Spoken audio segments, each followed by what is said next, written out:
Nilikuwa kwenye pilika pilika zangu hivi, nikajipata nimepanda mat, nikajishtukia doni, nikasema ni aje. Wacha nicheki uchumi ya Ruto, inapeleka watu wangu namna gani. Mtu wangu wa kwanza leo nilipata yake anachezea 104 over 80. Huyu kwake anakula nyama kila siku, so uchumi kwake iko fiti sana. Nikamshow ni aje, hiyo pressure yako iko fine sana. Huyu naye alizua, akasema haiwezi, alileta vurugu ma uppercut 1-2 hivi. Nikamuuliza madam, kwani umekuwa ukikula kunde kila siku ni aje? Lakini kucheki pressure yake ilikuwa fiti sana. Nikamuuliza zogo ilikuwa ya nini. Hii next ilibaki imeni-traumatize 160 over 113. Nikamuuliza madam, kwani kimekuramba namna gani? Nikamshow hold my beer, round moja is never enough, tutapiga round nyingine tuone itakuwa namna gani. Round ya pili ilibaki 155 over 109. Nikamwambia unaona inaendelea ikishuka, kwa hivyo usikuwe na wasiwasi. Ilibidi tumebadilisha stingo ndio tuende round ya tatu. After round 3 ilibidi imeshuka hadi 137 over 100.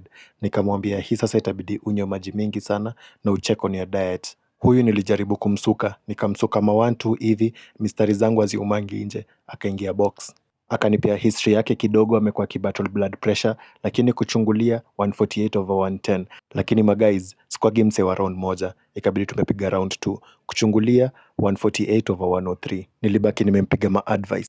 Huyu aliniambia anapenda akiwa amesimama, nikamwambia iwezi, lazima akuwe ameketi chini. Tunatumia style gani Timo? Nikamshow relax, mimi ndio Kegonyi. Kuchungulia pressure yake 116 over 81. Nikamshow madamu uko fiti. Kufumba na kufumbua macho, Bazenga akaland.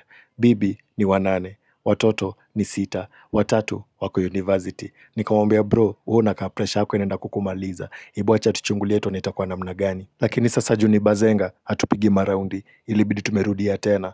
Lakini kuchungulia, nilicheki Bazenga anaendelea fiti, uchumi haijamtandika proper. Nilimshow anaweza ongezea mabibi na watoto. Shughuli niliendelea kupiga, siku nenda, siku rudi. After kupiga shughuli, msee utandikwa na ubao mbaya. Nilibaki nimejisunda kama tumbo hapo na ugali, mboga kienyeji na kachumbari. Iliweza mbaya.